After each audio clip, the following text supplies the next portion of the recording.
Chinese New Year is just around the corner and it is the year of the dragon. So I had to make something dragony. It's a word. Oh, really? I'm not going to show you just yet because it didn't turn out quite as what I was hoping for.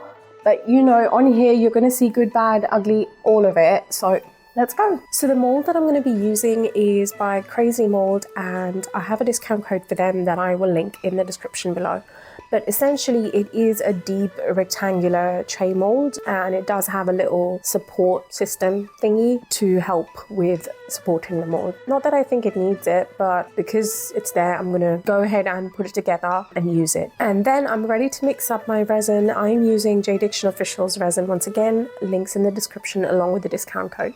So now the vibe that I'm going for this is red, like a dark blood red, and gold. So there you can see I've mixed up my colors, and I don't really have a specific plan with the pouring of this. What I've decided to do is go down the edge of this mold with the gold, and then go over the gold with some red, and then literally just dump in all of the clear and let the resin do its thing. So I'm going to pop the bubbles and let this do its thing, and I will be back once this is cured. So this is now the next day. So what I was hoping the resin would do, and which it usually does, is it pulls towards the center of the mold, forming these lovely feathery effects, which, as you can see, I mean, it did do that, but bulk of this is still clear. So yeah, even before I mold this,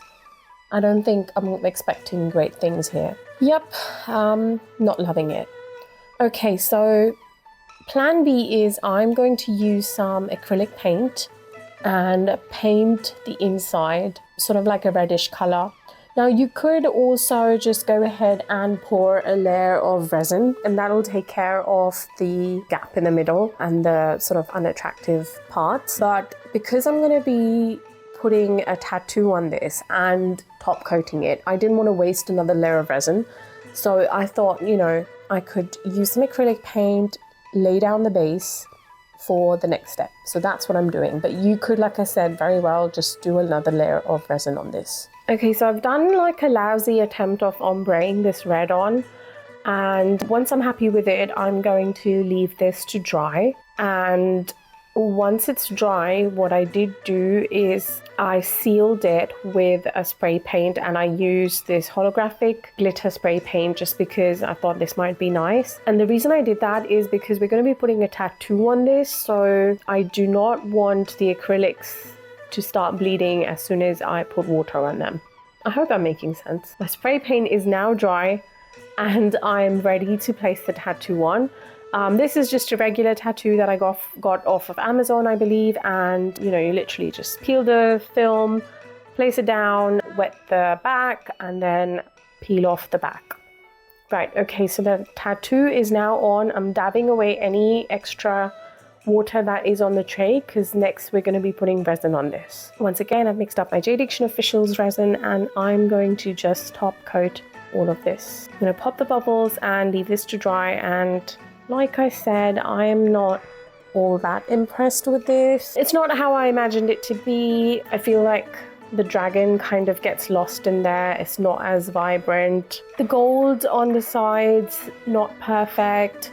The glitter in the spray paint, unnecessary and just takes away from the dragon. So yeah, not a fan. Let me know in the comments if I'm being too critical about this. But yeah, not loving it. I might even literally resin over this at some point. But yeah, like I said, you're going to see all of it on this channel. Good, bad, ugly, all sorts. What I did like though is this other one that I poured. And this one is on Resin-Crete. If you want to check out the process of this, head over to my Instagram. Love, love, love that. So this is it from me today, and I shall see you in the next video. Bye.